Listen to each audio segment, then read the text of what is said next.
कर काट काट के निकाल करके अच्छी बातों को दबा करके फितनों फसाद वाला मफहूम निकाल करके पूरे हिंदुस्तान के मुसलमानों का दिमाग खराब करने की कोशिश की। जबकि मेरा मतलब बिल्कुल साफ था। जो लोग इमाम हुसैन की कुर्बानी पे पर्दा डालने के लिए, उसकी सच्चाई पर पर्दा डालने के लिए उसको एक अफसानवी रंग दे दिया, एक साथ फिल्मी कहानी का रंग दे दिया, हमें एतराफ उससे। हुसैन आजम को शहीदों के सरदार, हुसैन आजम तो वीरों के इमाम, हुसैन आजम तो साइश के सरदार, हुसैन आजम ने दुनिया को रोन कर सारा कुंभा हटाकर इस्लाम बचाने का काम किया। हुसैन आजम ने खून बहा के इस्लाम के रंगों रोखों को भरने का काम किया।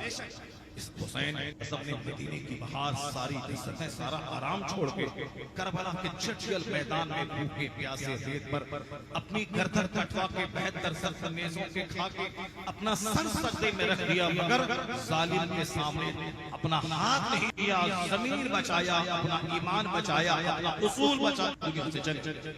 यजीद हार गया, हुसैन अपना मौक़िफ़ पे जीत गया। यानी हुसैन ने कहा था जुल्म का समर्थन मैं नहीं करूंगा, तो मरते दम तक समर्थन नहीं किया। ये तो वीर ही, इससे आज रोशनी मिल रही है, पूरी दुनिया को रोशनी मिलती है। मगर उस कहानी को लोगों ने रोने धोने, तीजा, 40वां बरसी, फर्जी करबला, फर्जी इमामबाड़ा, मरसिया, छड़नी, बत्ती, इसका रंग दे। ये बताइए, मुहर्रम की 10 तारीख को तिलावत करने वाला, नफल पढ़ने वाला, इमाम आली मकाम का जिक्र सुनने वाला कितने लोग होते हैं, कितने परसेंट? और बाकी 90% क्या होता है? ढोल बाजा ताशा गाजा, शराब पीना, ताड़ी पीना, नाचना गाना, दूसरों से चंदा करना, ताजिया बनाना, दुल्लुल बनाना, घोड़ा बनाना, घुमाना, चंदा लेना, शराब पीना। यानी एक शहादत की एक अजीम तारीख को लोगों ने किस कदर खेल तमाशा बनाया। 90% जो काम समाज में होते हैं वो सब तो तमाशे वाले होते हैं। ये तो 10% ही काम होते हैं जो नमाज वाला, तिलावत वाला, सजदा वाला, दुआ वाला, फातिहा वाला, ये तो खिताब होता है। अरे बाबा, आप मेरी बात समझ रहे नहीं कि समझ रहे हैं? अगर समझ रहे हैं तो सारे लोग हाथ उठा के मेरी बात की तायीद करें। सारे हाथ उठाएं, सारे लोग। मैंने इस जहालत की मजम्मत की, मैंने इस शरारत की मजम्मत की, मैंने इस गलत रस्म रिवाज की मजम्मत की। जहां तक सवाल रहा इमाम आली मकाम की शहादत और कुर्बानी का, मेरी गुट्ठी में 5 साल की उम्र से इमाम आली मकाम और अहले बैत की मोहब्बत बोल। जिस वक्त मैं एहदाद या ऊला में पढ़ता था, उस वक्त मुझे याद है कि मैं अपने मोहल्ले के 50 बच्चों को लेकर मैं संठी और बांस गाड़ करके एक महफिल से जाता था। मेरी अम्मी बोलती है कि उस वक्त कुर्सी पे तुम बैठ जाते थे, सारे बच्चे नीचे होते थे, उस वक्त तुम वहां बयान देते थे। क्या बयान देता था, क्या बोलता था? 6-7 साल की उम्र में क्या बोलता था? मगर एक शक्ल कायम थी। मुहर्रम के मौके पर मुझको मालूम है कि महफिल में सजा था, मैं अपने 10 बच्चों को लेता था, उस बच्चों के सामने मैं इस्लाम बोलता था, उस बच्चों के सामने मैं इमाम हुसैन की तारीख बोलता था। जो खुद में जलसों में जाके जलसे 15-15 किलोमीटर पैदल चल के मैं जलसा सुनने जाता, और उस जलसे में जो सुनते थे वो अपने बच्चों और साथियों के बीच में मैं बोलता था। ये मुझे अहले बैत की मोहब्बत का पाठ सिखाएंगे और ये मुझको मोहब्बत अहले बैत का दर्स देंगे। मैं 30 साल तक गुजरात और बंबई के इजलास में 12-12 दिन तक अज़मत अहले बैत की फजीलत में खिताब मैंने किया। 12-12 दिन तक मैंने शहीद आज़म की अज़मत में मैंने खिताब किया। और फिर वो खिताब नमक मिर्च मसाला लगा के रुलाने वाला खिताब नहीं किया है, दिल को जगाने वाला खिताब। इमाम आली मकाम की बात सुनकर सब्र करने वाला, मज़ाक पैदा करने वाला मैंने खिताब किया, ताकि लोग इस कहानी को रोने छड़नी मरसिया की कहानी नहीं बना दें। इस कहानी को शुजाअत की, बहादुरी की, हिम्मत की, इस्तिकामत की, स्टेबिलिटी की, बरेबरी की कहानी बना दें। जब हुसैन को पढ़ेंगे तो एक छोटा मोटा बुज़दिल आदमी भी ज्यादा ये बातें थी, मगर कुछ लोगों ने इसको क्या बना दिया। मेरे एक बुजुर्ग ने कहा कि आपने गलती की। मैंने कहा ठीक है, हमारे बुजुर्ग बोलते हैं तो मैं तौबा कर लूंगा। हमारे बुजुर्गों ने कहा, हमारे एक शेख ने कहा, मैंने तौबा कर लिया। जब बात खत्म हो गई तो अब वो बात को हटा कर अब तकरीर के चंद जुमले को लेके सामने बोलना, इसका मतलब ये निकला कि ये तो 90% का तो एक बहाना।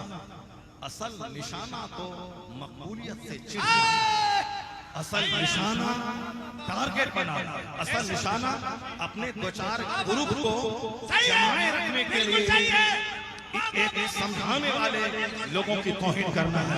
नारे तकबीर, नारे रिसालत। देखो देखो कौन है, देखो देखो कौन है।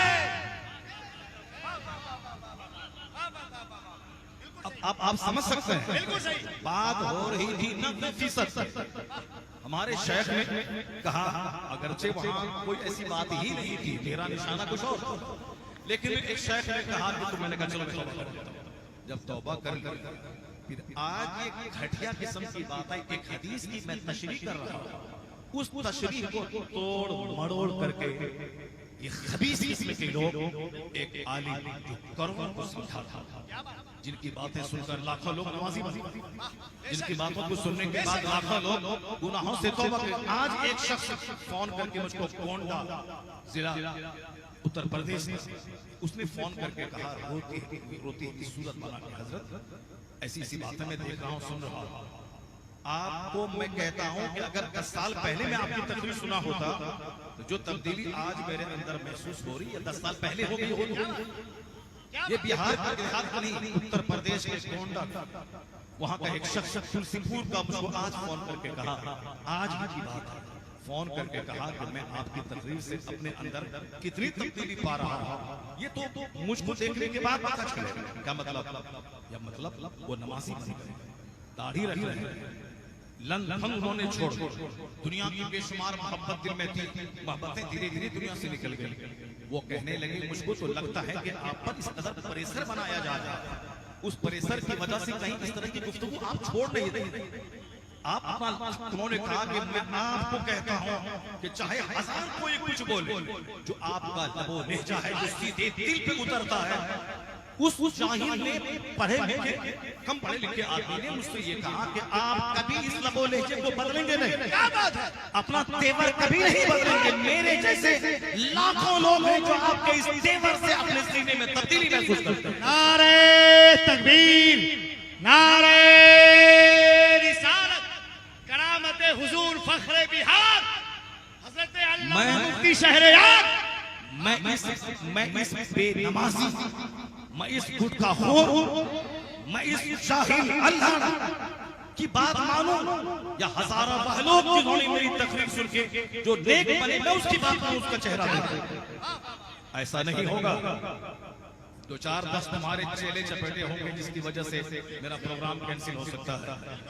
आज भी इस माहौल में भी हिंदुस्तान भर से इतने प्रोग्राम आ रहे हैं कि अब तो फिर उस प्रोग्राम में शिरकत करने के लायक में नहीं, इतने प्रोग्राम आ रहे हैं।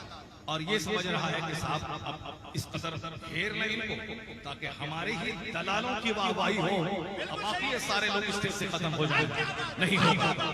बदतमीज तुमने नहीं पढ़ा कुरान, नमाज पढ़ो तब न पता चले, हदीस पढ़ो तब न पता चले। तुम तो देखते हो फिल्में, तुम तो देखते हो व्हाट्सएप, तुम तो चलाते हो यूट्यूब 24 घंटे, जो मदीना शरीफ जाने के बाद भी मदीना की जमीन की कदर न करें, हालत इहराम में तस्वीर छपा के लाखों करोड़ों गुनाह करें, उस खबीस को कोई हक नहीं पहुंचता कि एक आलिम जो लाखों की दुनिया बदल रहा उसके खिलाफ कोई ज़बान इस्तेमाल करे। नारे तकबीर, सो रहे आप लोग, नारे तकबीर, नारे रिसालत।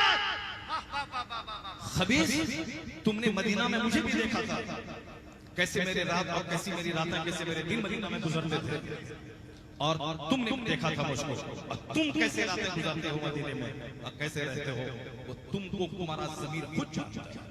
और ऐसी घटिया तरह की बातें कहाँ बातें हैं, गलतियां किसी से भी हो सकती हैं। बहुत बड़े बड़े बुजुर्गान दीन खिताब कर रहे थे और दौरान खिताब जबान फिसल गई, कुछ से कुछ लोग बोल गए, उसके बाद बड़े बड़े अकाबिर ने तवज्जो दिलाई, यही तरीका होना चाहिए। मैं ये कहना चाह रहा था कि इस माहौल हमारी तरफ से भी हज़ारों उलमाए कराम ने जो हिमायत की, मेरी गुफ्तगू की तायीद की, उसमें से एक जबरदस्त मज़मून मौलाना फरहान हसन क़ादरी का था। एक जबरदस्त मजमून मिस्र से काहिरा से उन्होंने एक मजमून लिखा। उन्होंने ये लिखा कि 90% कम पढ़े लिखे उलमा ने मौलाना शहरयार की बात ही नहीं समझी। यानी एक